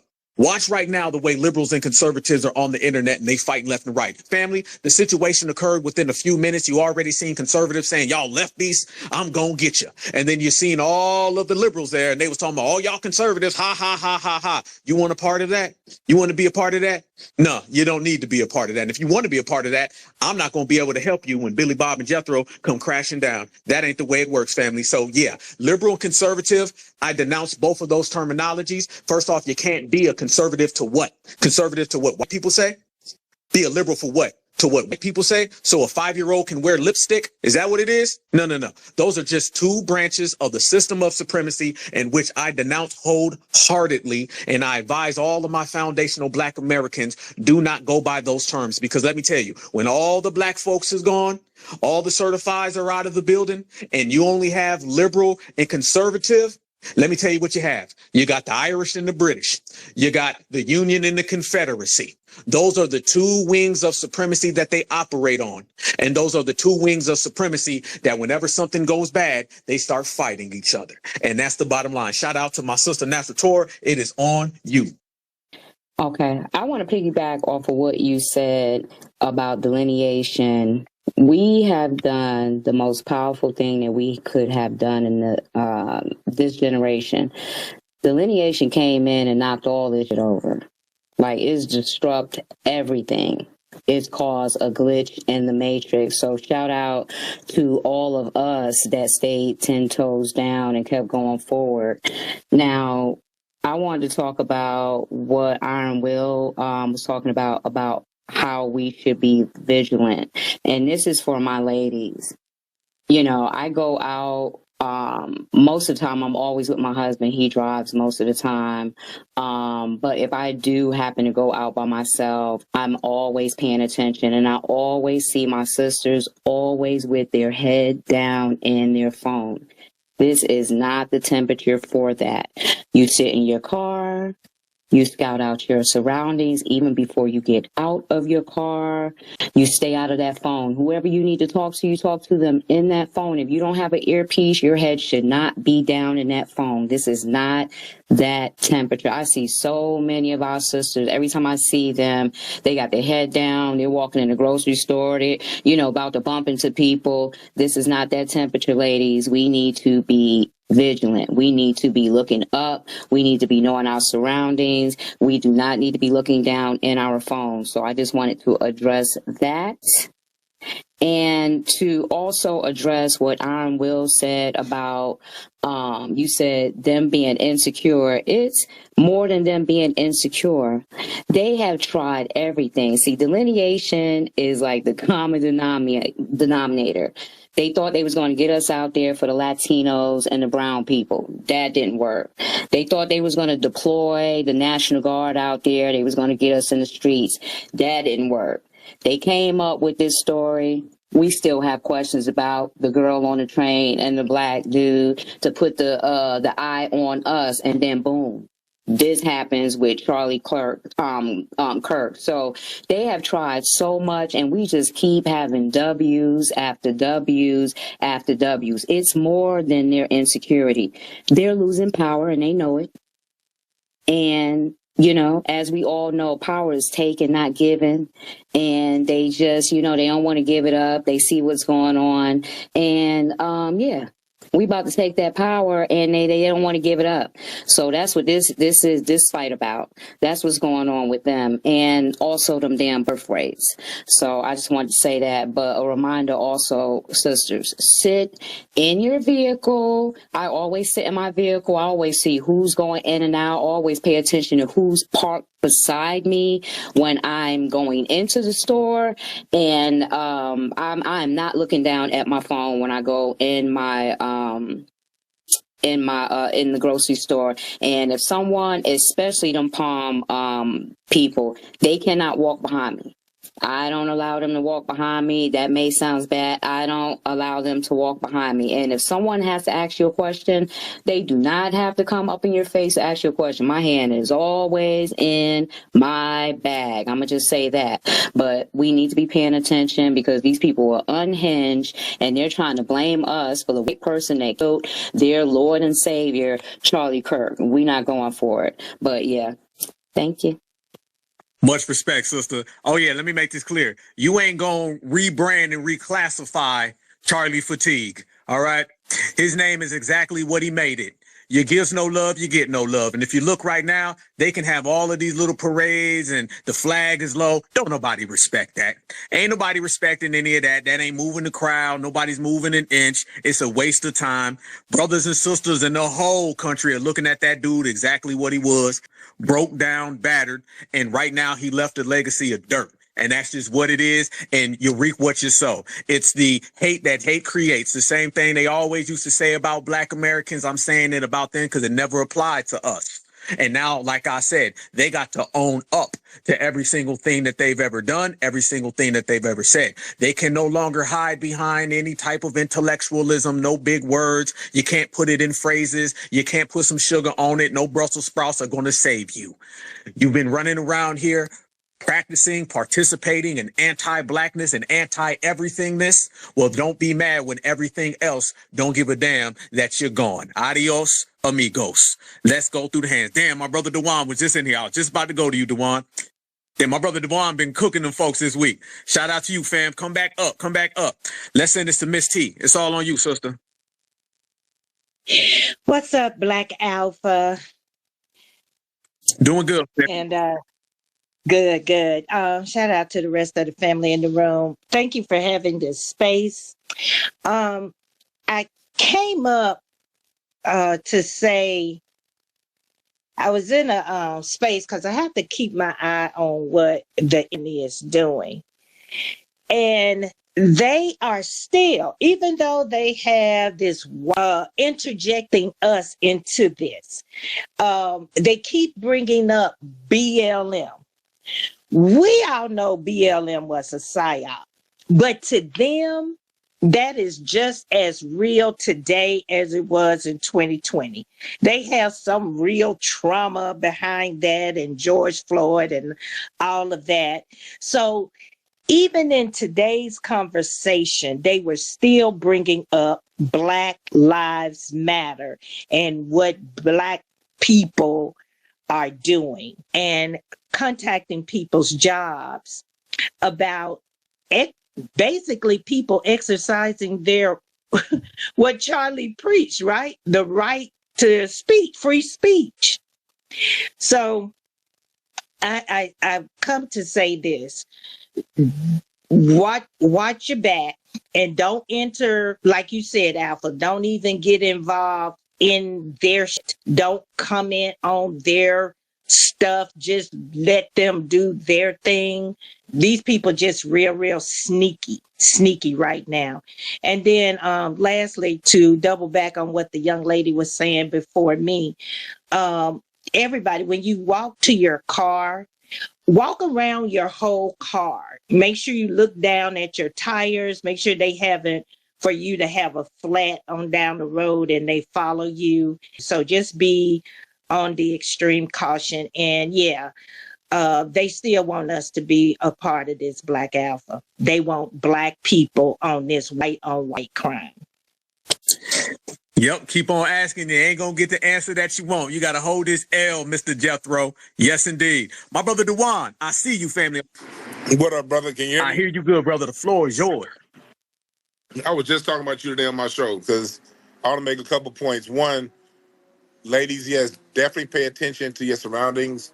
I live in LA, and just 2 nights ago, I'm with my wife 95% of the time, but she went to go see her dad, and our other car is a convertible Camaro SS with 21s on it, and these white boys rolled up next to her when I wasn't there, of course, and started calling her all kind of words. Now she ain't one of these weak ass ones. She didn't come on, oh, I'm hurt. She was laughing at it, but that's what it is. They saw the Camaro, they saw the SS, they was in some little putt, and they see a black woman in a convertible, and it's 80 degrees at night, and she got the top down. They couldn't help but say what they had to say. Now, they didn't do nothing, but pay attention to what you are, to where you are and around. Because I'm with her 95% of the time she's out the house. It's like, this is crazy the one time I'm not there, but it is what it is. She's safe. And the other point I was making when I brought you up earlier, Black Alpha, we were talking about this whole Charlie Kirk situation and how, if you notice what going piggybacking on what you said, they allow it. When I went looking today, there were 5 people who got fired in the last 2 days for speaking negatively about Charlie Kirk. One of them worked at MSNBC. Hey, I thought MSNBC hated Fox News. I thought they hated Trump, but they fired an employee that said something about Charlie Kirk's death. The Carolina Panthers fired somebody, and there was a few other organizations. What you saw, what we're seeing is on both the left and the right, they're firing people for talking up against this extreme white supremacists. As much as they tell us they hate Trump, Trump said it himself. He would not have gotten the young vote. Therefore, he would not have won this election without Charlie Kirk rallying the young people for him. And so this guy was a pivotal role who had he not been there, Trump wouldn't be president. And MSNBC been telling us for 9 years that Donald Trump and they hate the other side. We gotta hate each other. Yet they all are talking about Charlie Kirk as if he was a goddamn prophet. Pay attention to who these people, who that society worships. This dude spewed hate towards everybody to the point to where even his own teammates had to come and rub him out, take him out for whatever. You know what I mean? He spread so much hate, and they're treating him like an icon, both liberal and so-called conservative media. So that shows at the end of the day, all these huckers agree. And I was saying when I brought up Black Alpha, and I was saying like how, you notice how like last week the Breakfast Club had Ben Shapiro. They'll give a mainstream outlet to Charlie Kirk. They'll give a mainstream outlet to Nick Fuentes. You had Kyrie Irving just shouting out and saying, I don't agree with Nick Fuentes, but he has the right. Why would you use him as an example and not a black person? Those people get mainstream platforms, yet MSNBC, CNN, none of these people, they never invite Tariq. Tariq will be a great messenger for us. Black Alpha will be a great messenger for us. People like Tim Black. It's black people out here that know how to articulate. Tory and Rain. There are black people out here that can articulate our stance and articulate where we are right now. They see the effect the FBA movement is having. Yeah, even that Jubilee network, they that with the race talk and stuff like that, they had Amanda Seals and she did whatever job that she did on that, but they are not bringing in none of us certifieds, and they know who the hell we are. Black Alpha, they know who we are. I'll be at the Hollywood Bowl. You see my Twitter. I'm at the Hollywood Bowl damn near twice a week, sitting down in those box seats. When I'm around some of them celebrities, they know who the fuck we are. I've had celebrities come to me, man, I want to get down to the museum to do a comedy show to see it. They know who the hell we are, because if they listening to Tariq, they know who Black Alpha is. They know who Tory and Rain is. They know who all these other people are too. It'll be no different. You'll see them getting out their cars and ending their program so they can get into the show. They know exactly who we are, programmers, and they do not bring us certifieds onto these major platforms. But Charlie Kirk can get there. Nick Fuentes can get there. Ben Shapiro is like a 15 times loser. Every time you look up that little Richie Rich looks is losing, just losing all the goddamn time, losing his company, losing debates, losing his dignity, just a flat out loser, and he's everywhere. And you don't see black people, you don't see white outlets giving us a shot. And what makes it even more damaging, you don't see the black ones either. You're not gonna see Stephen A. Smith invite none of us onto his program. You're not gonna see that shit. You're not gonna see Kyrie Irving, we stood with Kyrie. We stood with Kyrie when it came to him retweeting that Hebrew Israelite. But he'll use a Nick Fuentes as an example and not a Tariq Nasheed. They saw Hidden Colors. I mean, whether however people may feel about Tariq or not, that when you see a series that impactful, a 5-part series that changed the world, any other white film director, they'd be all over the planet. When Michael Moore did his Bowling for Columbine, that's all it took for Michael Moore to be all over the goddamn camera. One documentary, and the next 2 or 3 documentaries he did sucked. But that first one was so good and it hit so hard that it floated his next 2 or 3 fails. And you still see this out there looking like he belonged on an episode of Andy Griffith, but he on the news all the time talking. So we see this shit. They'll invite that little Rosie from the Jeffersons looking chick. What's her name? Jane. That the racist talking lady's always talking about race. But she don't want reparations. What's her little head broad name with the white hair? Jane something. I don't remember her name. But they'll invite those people onto these platforms, but they won't invite us. So and I don't want to keep talking, but I just wanted to say, dog, keep doing what you're doing, because no matter how these people play, these are the times we need to look at their actions. Fuck people's words. Look at their actions. We done seen a vile white supremacist get his cap peeled, and what's happening? Did not the so-called liberal stations ain't say nothing about his stance on black people. When he says things about statistically speaking when it comes to black, they didn't come and do the correction. You know how they do when Donald Trump talk? They have to they correct his lies. When he talked about the single parent stuff, they didn't come back and say, well, black fathers are the most active in their children's lives according to the CDC. They have nothing to counteract anything that he said, and now that he dead, he white Jesus.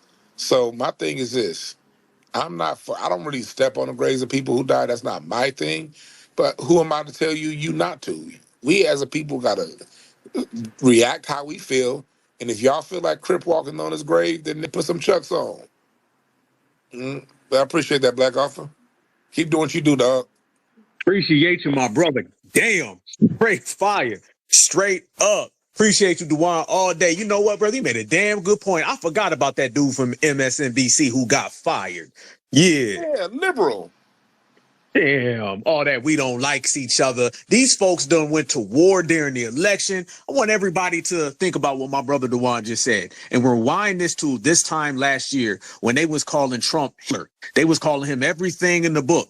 But when they start papping at each other, then they want to get some type of laws in place and protect supremacy. Everything these people do is to protect supremacy, especially when supremacy is on Front Street. Especially when they've been running around here degrading us for over a year. I mean, really for life. But over the last year, it was the black fatigues. It was the Chicagos. It was the National Guards. And this made them look stupid as hell, dumber than what they already look like. So they start getting on supremacist code out of nowhere. And all of a sudden, supremacy is getting exactly what supremacy asked for. And supremacy has to deal with there's a new time and there's a new mentality and a new attitude of people in here. So quite frankly, all of the old tactics that they used to do back in the day when we was all younger, they can't do those no more. Because I'm gonna tell y'all right now, there wouldn't be people like us right now talking, calling them out. And if it was, it would be in a small pocket.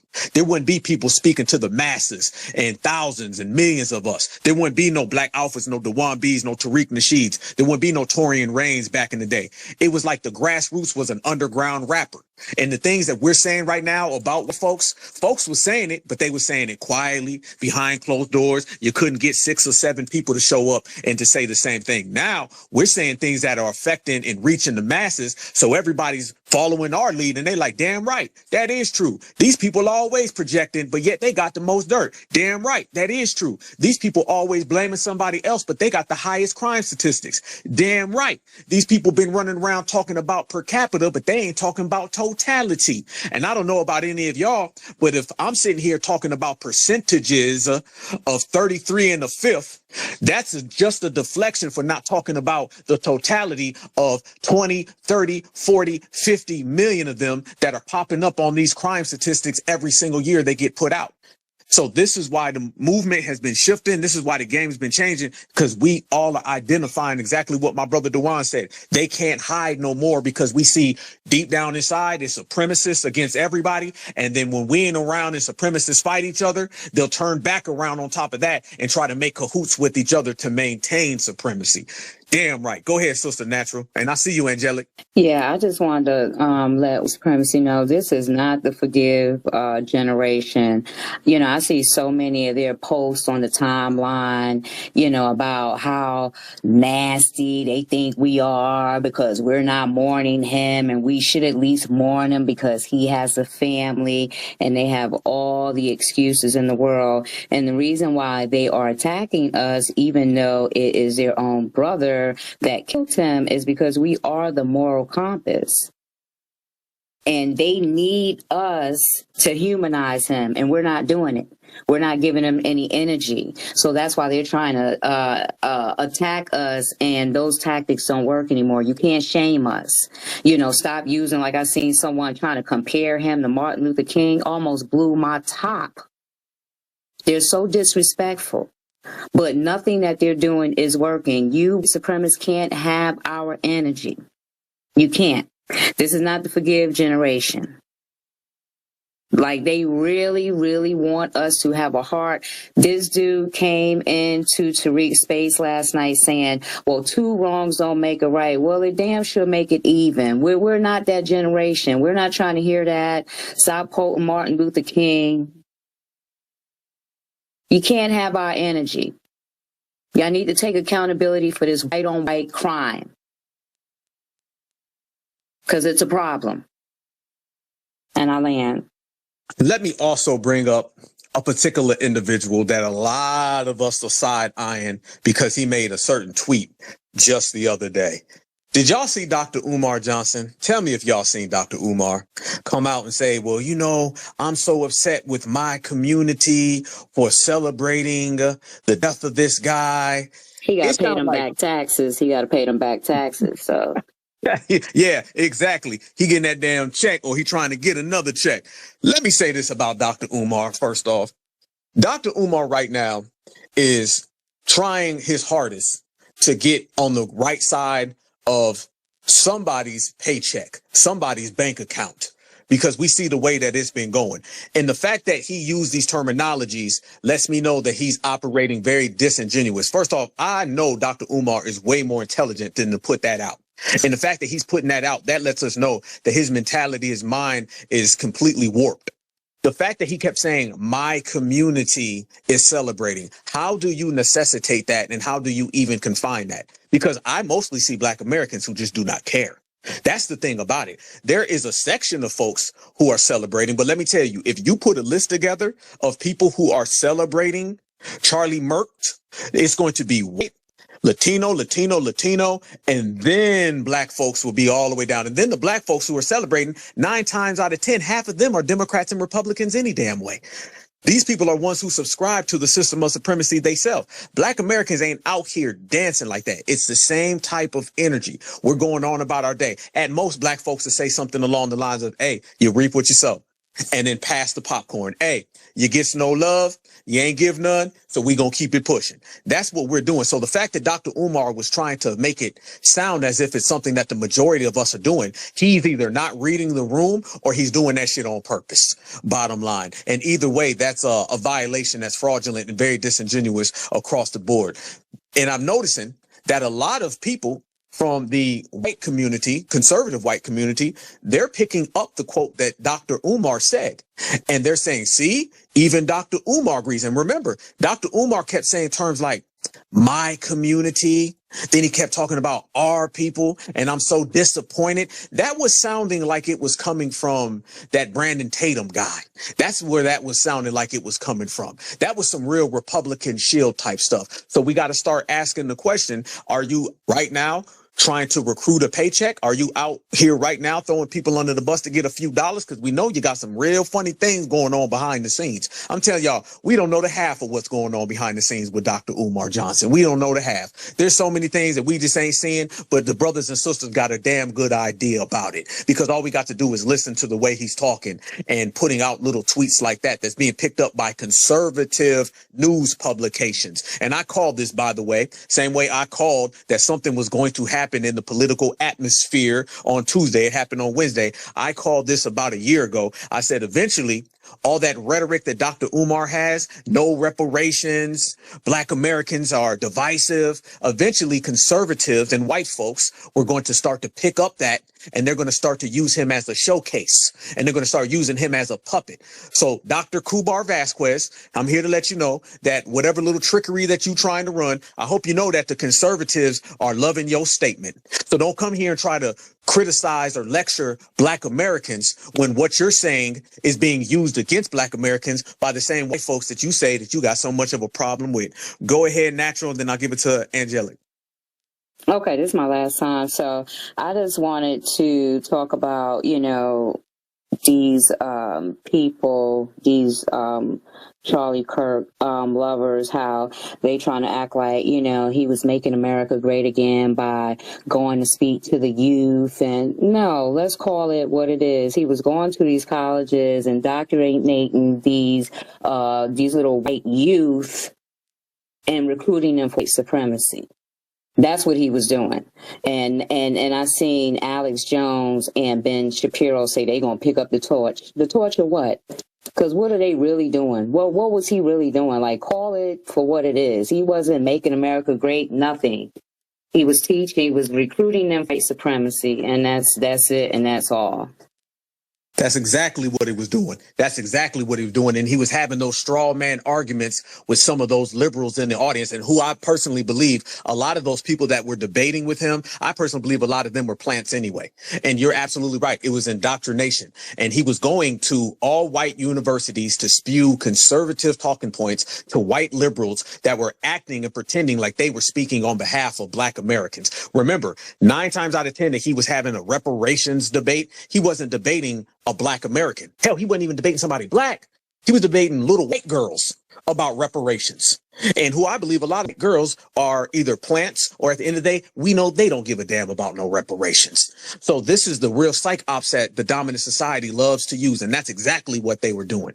And again, all of that came crashing down, and all of that got folded up, because nobody now is pushing their grift. Nobody now is running with the lies. Everybody is looking at them completely exposed. You was gonna say something, Brother Dewan?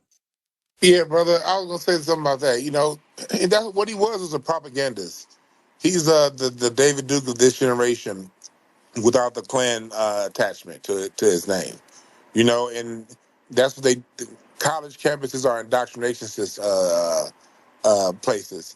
And then they would set up these debates, so it makes it seem as if he's really talking to the people. But are you really talking to the people when you're in the middle of Utah talking about black people?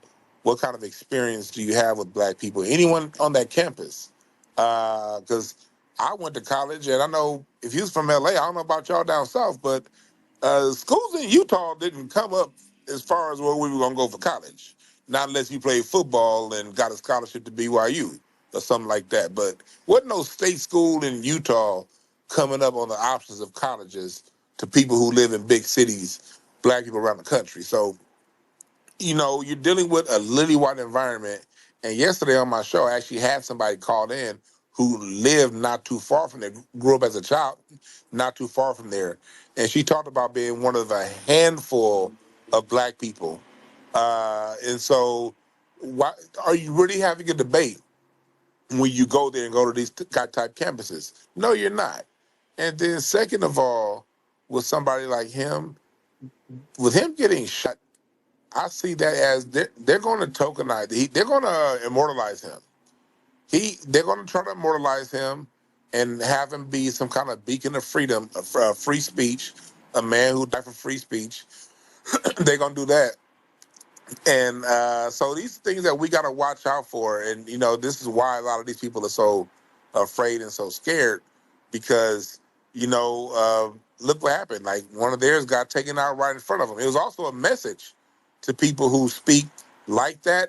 In my opinion, don't go too far, because this boy just started talking about, and a lot of that, those right wingers from Candace Owens to Fuentes, they are not letting that Epstein thing go. And now you have a voice as big as his, a voice that they've propped up over the last 10 years, as big as his, start echoing that sentiment too. So it's a lot of dynamics at play right here that's going on. And that's why we should stay the fuck about this fight. You know what I mean? And let them have it. This ain't our shit. Damn right, brother. Man, Black Americans stay far the hell away from these folks because nothing's ever been good when we've been in their space anyway. And this is more than the merit that we need to stay all the way away from all these damn individuals. My sister, Angelic. Sorry to keep you waiting, beloved. Are you there? Yes, I'm here. Can you hear me okay? Yes, indeed. The floor is yours, my sister. Okay, well, let me say hello to everybody, all the family that's in the room, Iron Will, Dwan B, Naturally Tura, you, Brother Black Alpha, Queen Alpha, Black Truth United. Just shout out to all of you all. Just everything you all have said has been so helpful, especially Naturally Tura. I was just thinking about what you're saying about the safety, about us being safe. Like, I have a tendency to start looking around more when I get out of my car. This is a side note. When I get out of my car, then I'm looking around the parking lot, especially the parking lot. I'm like, oh, okay. If it's going to pop off, it's going to pop off here. So, but thank you for that. I'm going to keep that in mind from here on out about when I'm in my car. I don't normally have my head all in the phone like that too much, but I'm going to really keep that in mind about looking around while I'm in my car. More so. So thank you so much for that. And Ms. T, I know she's not in here anymore, what she said too about things being around your vehicle. What I want to say is I was looking at the thing when I was looking at Brother Black Alpha, when I was looking at that melanated Tether female, who I guess she was one of their little supremacist spokespersons or whatever. And she was talking about how could you guys rejoice about him being unalived and everything, you know, and we were supposed to feel bad. And I'm thinking he was unalived by his own words. Like, his mouth was full of hatred and vitriol, so much where it just came back upon him. And that's what took him out. Like, why should we be upset about that? Like, you went out by it's like you live by the sword, you die by the sword. So it's basically, and it makes me think about like our moral ancestor and our Foundation Black American Freedman icon, Malcolm X, said, and I know he was set down by the minister and everything. And he was set down for what he said and how he said it, because JFK was such a loved individual, whatever the case may be. But when he said that when chickens come home to roost, like, why should I be sad? When I've never been sad. When chickens come home to roost, matter of fact, I've never been sad. Matter of fact, I'm glad. So I'm like, why should we be sad? And I'll say this too, like, I didn't celebrate. I mean, I wasn't celebrating or anything like that, but it was just like you said, Black Alpha, last night on your broadcast. I'm just indifferent. I'm indifferent. Like, I really don't care. Like, I don't rejoice, but I just don't care. I'm sorry, unalived by your own words and your own hatred, and came back on you. One more thing I will say too, I had a feeling deep down inside that it was an inside job. They were trying to make it seem like it was like, I didn't hear what you all discussed earlier, but they made it seem like it was the libs that had something to do with it. But something inside told me it was probably just an inside job. It was probably just one of their own alt-right people that did it. And it just, I just got the feeling that I'm like, that's too convenient for you all to sit up here and say that, I'm like, okay, they can't blame it on us. It was another W that did it. But then they're going to just try to say it was a lib that did it. I'm like, no, it was probably one of his own people that just couldn't stand him, just was tired of him. But it was some other alt-right individual. And it was just some gang violence they had going on. It was just some gang beefing or whatever they had going on. And so I'll just leave it there. That was just my speculation on it. So I'll talk to the family later. Absolutely, family. We're going to put this on the line for everybody to understand. Black Americans don't give a damn. We just don't care. Because the way we've been moving so strong based on not giving a damn about anybody else and not lending our energy. Charlie Kirk wasn't going to get no energy from Black Americans, especially when Jethro and Billy Bob are the ones who took him out. If Jethro and Billy Bob took you out, that is a Charlie, Jethro, and Billy Bob situation. Okay, that was a 22-year-old. You think foundational Black Americans give a damn 22-year-old taking out Charlie? No. There's a lot of things on this planet that will get my attention, and it will not be no Miracle Whip thrown in a jar at Mayo. It just doesn't bother me none. It doesn't affect us. And the more that they try to make it look like we're celebrating, that's just to infuse us in this situation that does not concern us. Family, they want to talk about black on black crime and not themselves. They want to talk about how evils we is. They want to say every single thing that Charlie went around this whole damn country and told people about us. But they cannot do that because somebody showed up and they hit them with that pap and the world is watching because it happened on camera. So the very fact that right there occurred, that shut down all of that hyper focus on us. That shut down all of that. We not going to talk about all the bad things that we do. We're going to talk about things that black Americans don't even do. Let me make this crystal clear as well, family. They weren't talking about things that black Americans do. They were making up things about black Americans so they can hide what they actually do in real life. So you're dealing with the white community that does things realistically, and they were trying to focus on fantasy things about us. There's not one thing that they can say about us that they don't do. And then there's a million things that they do that we have never done. So when you add all of that up, who's the real criminal? Who is the real criminal? And I'm not talking about just historically. I'm talking about right now. See, what they want to do is get you into some type of BS argument where you're debating about history and lynching and slavery. Man, listen, you can leave all of that out and I still got a million things about you, what you just did today. And one of them is taking out one of your fellow brothers.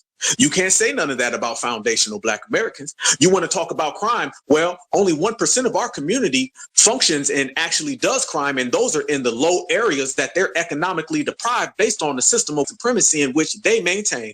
Now, them, on the other hand, when you go up the social economic ladder, crime doesn't go away. As a matter of fact, in certain jobs, crime goes up. So when we can only point to crime in a small pocket of society. When you start talking about them, their whole community participates in it.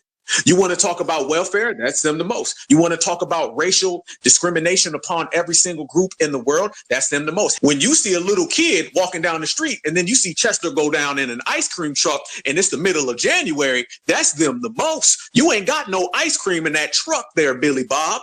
And you don't like the fact that I know that about you. And you don't like the fact this is a different generation where you can't just sit there and blame game your way out of everything you do. You ain't going to smile your way out of this. You ain't going to nice white supremacy me. You're not going to intellectualize it neither, because you go get them little fake fraudulent intellectuals and I'm going to mop the floor with them. And I can do it however they want to do it. You want to say big words, small words? Hell, you want to speak in a different language? It don't matter. Either way, it's going to go back to the same point. Being exposed in the year 2025. It ain't nothing, family. This is what it is. It's what we do. Hey, go ahead, brother. I got like 30. I want to say it real quick because I want to hear Sage myself. You hit on the point that I forgot about earlier. Them trying to intellectualize it, and the wedge that what's his name would always use, Charlie Kirk. He would always preface everything by statistically speaking. Statistically speaking. Anytime someone says statistically speaking, they're lying to you. Numbers lie. The book How to Lie with Numbers. Numbers lie. That's the same thing they do in basketball when they want to have a GOAT conversation. Well, statistically speaking, I watched the game and that didn't have no impact. But the stats look good. Stats tell whatever the author wants them to tell. The first way to deceive people, the best way to deceive people is with statistics. When people start bringing up percentages and averages, you can bet 99.9% of the time their intent is to deceive you. And that's what he would do. And he would use that wedge, and these niggas out there will fall for it. Well, statistically speaking, black people, well, whose stats are they? That's why you always got to question the stats. But that's all I wanted to say about the intellectualizing it. That statistically speaking is bullshit. I'm taking that, Dewan. I got to take that one, brother. I'm taking that. Them numbers, fam. Listen to my brother. Listen to what my brother just said. He in here cooking. Damn right. Statistics are what they wanted to be. There's a book called How to Lie with Numbers. It's a quick read. If you're on Audible, it's only 3 hours on Audible. They go down the line and teach you, like, look, this is how easy it is to manipulate an outcome by using numbers. This shit is real. Numbers don't lie, people do, because it's the person explaining the numbers that give the numbers a story. Damn. I got some numbers for everybody. Number one, Meaning, black people are number one in discrimination and hate crimes. Matter of fact, you could take their hate crimes that they produce and you can take every single group, add them all up, and it wouldn't even cut what people do in half. So who's the real criminal? And apparently Charlie Kirk knows who the real criminal is, and it came from across that dinner table. It's his brother, Billy Bob Kinney III. Sage, it's all on you. And take the stage, brother. I got to do some things. It's all on you, family. Black First to the family. How's everyone doing tonight? I want to give a shout out to my brother Dwan, Naturally Torah, Angelic, Iron Will, everyone. Again, everyone that spoke, everyone that lended their voice to the family. Much love to all of y'all. Charlie, oh Charlie. See, my issue with Charlie was the fact that he didn't look at black people as human beings. When our lives were unjustly taken, he made fun of us. And though I'm not going to necessarily reciprocate that same energy, I have no empathy for this man whatsoever. Because again, Charlie believed that, we should all be, which I agree with. He believed in, no black person to Charlie was ever killed unjustly. So I have that same energy for him. I have no sympathy. I will not be going with Umar was saying, none of that. It's not that I'm out here celebrating. I have no pom-poms on, none of that. But at the same time, I'm going to treat it as if Charlie would have treated us or how he treated us. Everyone from Breonna Taylor to George Floyd, everyone going back, he had nothing good to say. So I have nothing good to say about him. To make this man some sort of a martyr to a certain degree, that's just wrong. And he was nothing of that. Thank you. Thank you. He was nothing of that. And I think that Charlie, honestly, I don't want to say, let me say this without saying too much. I think that Charlie God don't make mistakes. Let me just say that. I'll just say that. God don't make mistakes. And I do want to touch upon this white crime. Again, Trump was supposedly by a white guy. Charlie was by a white guy. There was another assassination attempt on Trump. There was one on Nancy Pelosi's house. All of these things were Gloria Gifford. yes, that's yeah. What's it, Gabby Gifford or one of the whatever. Yeah, whatever. All of these were planned out and executed by people. We had nothing to do with anything. So when you talk about crime and you talk about per capita, which was brought up earlier by my brother Dwan, that per capita, none of these go reported as white crimes. They're just reported as crimes. So when you hear brothers like Tariq or like brothers like Dwan, brothers like Black Alpha, or brothers like Jason Black talk about there's no such thing as black crime or black on black crime, there is no such thing. Because again, when people execute these crimes, they're not called white on white crimes. So you have to keep that same energy when black people do it. I think it's very poetic that his last words, Charlie Kirk, was talking in reference to black people. But again, I feel like God don't make mistakes. So again, wherever Charlie is, it is what it is. I don't feel no way for his family. I don't feel no way for him. He didn't feel any way for Sandra Bland's family. He didn't feel any way for Breonna Taylor's family. So I feel the same way that he felt when he sat behind that damn computer desk and he spewed such venomous things towards my people. So I would say this again, in closing.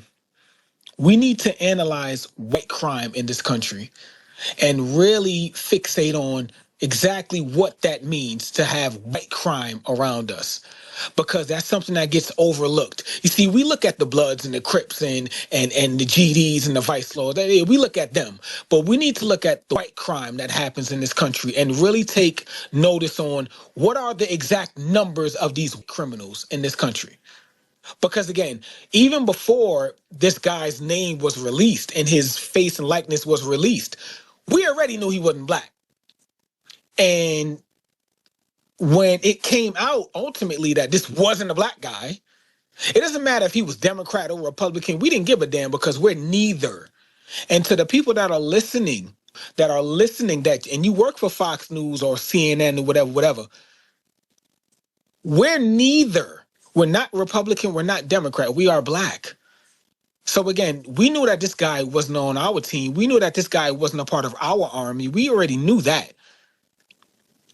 But it's just poetic that Charlie spoke so much about us to be taken out by one of his own. And with that, I'm going to land. Damn good point, brother. How long we been saying it? I think we all been saying it. I think we got it clear. The only place where you can reside as a certified foundational Black American is over here on our side. We're not liberals. We're not conservatives. We're not Democrats. We're not Republicans. And if you subscribe to one of those and you just identified yourself with supremacy, because those two words belong to supremacy. The ideologies are supremacy. You may think conservative applies to your average everyday life, but you cannot be a conservative without being a supremacist or supremacist sympathizer or supremacist want to be. Same with the liberals, because those are just two heads to the same snake. Damn, that's a whole lot. That's a mouthful to say it, family. But if you look how that's all turned out. And I'm going to be real with you. And I'm going to go ahead and make another prediction. Since I predicted the first go around, let me go ahead and predict the second go around. It's about to be some real civil war shit going on in America, but it ain't going to involve us the same way them rallies and protests and marches and ice raids. None of that involves us. And they out there trying to make it clear that they own the conservative plantation. And then you got the liberal ones, and they are out there making it clear that they're on the liberal plantation. Have y'all seen all the damn Africans and Jamaicans? Family, I have about 15 different videos of Africans, and them Africans are out there crying for Charlie Kirk. Do you know in Zambia, they had a whole damn reef laying for him? Do you know that? Do you know Jamaicans right now are running around here talking about something? I forgive him. He was such a good guy. You guys are mean, trying to dump it on Black Americans. I'm telling y'all, mommy and daddy are getting a divorce in the house of supremacy. And that's making a lot of these little want-to-be's, puppets, and mascots very afraid. So they're trying to run and let it be known. They're out there right now saying, if they fight, I'm going over here with Zaddy. Nope, I'm going over here with mommy. They're running to each side. So what you're going to see is the liberals and the conservatives, they're going to go. Let me tell you something. Conservatives want that lick back. I'm going to tell you that today. I'm going to tell you that right now. Conservatives want that lick back. Don't take it from me. You go ahead and you go to any social media account and you're going to see them saying it. It ain't Black Alpha saying this. I'm only saying what they said because I seen the videos. They want that damn lick back. Now, if I say it, they may be like, no, we don't. Nah, I'm going to pull up all 152 videos that you made last hour, and it's going to show that y'all fighting left and right. And they're calling it a civil war. Don't get mad at us for saying this. Right now, the conservatives are saying that they are ready to go to war. They're saying it's a matter of good and evil. Don't let these people tell you not. They're talking that right now. And the liberals are over there dancing in the street, making songs about Charlie. Because now you got folks in the street. Now there's a body on the line. Okay, they're going to play this little game with us where it's, no, everybody be nice, pick a side. They only do that, fam. That's just going to be smoke and mirrors. That's how that's going to be. But when reality set in, you're going to see more W's going after more W's left and right. They're going to be battling all through the damn autumn, all through the damn winter, and they're not going to let that slide. Nope, not at all. And guess what? Foundational Black Americans don't give a damn. We didn't care yesterday. We don't care today. And we damn sure won't care tomorrow. Go ahead, my sister Angelic. You know, I was going to say something to that point that you just made, Black Alpha. Like, so when there's going to be retaliation. So I'm trying to think, I'm so confused because I'm like, who you going to retaliate against? Each other? Like, are y'all, is Trump going to come up with a anti-white hate crime bill and it's going to be to protect each other from each other? I'm so confused by it. Like, I understand what you're saying, Black Alpha, but I'm just so confused and I'm not sure anyone has quite been able to explain it to me yet. Like, who are y'all retaliating against? I'm going to tell you who it's going to be. So I'll just leave it there and let you answer. I'm going to give you the answer right now. You said it. I'm going to give you the answer that you said. You already said it. Yep, they're going to be retaliating against each other. Yes, indeed. And there won't be no laws. No, they ain't going to pass no laws. It's going to be straight up male savagery. They're going to be going after each other, back and forth. It's going to be the same thing that happened with the Charlie Kirk. That was them going after each other. So it's going to be that replicated and duplicated over and over and over. And he ain't going to make no laws. No. Because they don't make laws about all the crime statistics that they're number one in right now. See, this is the thing about the dominant society, and this is why everybody says it's truly capitalism, because you're spiteful of each other, and clearly now you hate and attack each other, but don't nobody write no laws because you're too busy worrying about Jerome, and Jerome ain't did nothing but sit at home. And that's the problem. So they're going to be over there focused on everybody else while right inside of their own house, things are going to be going on. They're always focused on somebody else. And that I'm not going to look in the mirror, but focus on black people. That don't worry black folks. That don't hurt us none. We know how to handle that. We maneuver, we stick and move, we bob and weave. Like my brother Terrence Crawford here, but that's another story. We out here holding it down. It hurts and harms them, because they don't do anything to solve their own problems. They don't do anything to eradicate their own issues. So it grows, it grows, it grows, and it festers and it festers and it festers. The reason why that occurred right now with Charlie Kirk is because they never did anything about the criminality in their communities. The same thing that happened with JFK when they didn't do nothing about the criminality in their community. The same way Malcolm X was saying the chickens came home to roost in the 1960s, we saying it right now in 2020. How in the hell can 60, 70 years later, black Americans are saying the same exact thing, the same exact quote, the same exact phrase about the same exact people, because them same exact people got the same exact criminality that they've always had, and it goes unchecked. I advise all my brothers and sisters, just get on TikTok, and they're telling you. I'm seeing videos right now, Billy Bob in Alabama, and he's saying, y'all's better be ready now. We's gonna get you, you lefties. And then I'm flipping over and I'm seeing the lefty, and he's out there saying, ha, ha, ha, ha, Charlie's gone. And then I'll flip right on back over, and then I'll see Jethro the third, and he's out there talking about something. The war is on. We've been waiting this whole damn time. So family, I'm going to be waiting to sit back and relax, food to get done cooking, because I'm going to be sitting here eating and enjoying the show, and I have nothing to do with anything that they got going on. You ain't got nothing to do with anything they got going on, because let me tell you something. You don't want to give me my reparations and I don't deserve reparations, then you don't deserve any empathy. Said it in a minute.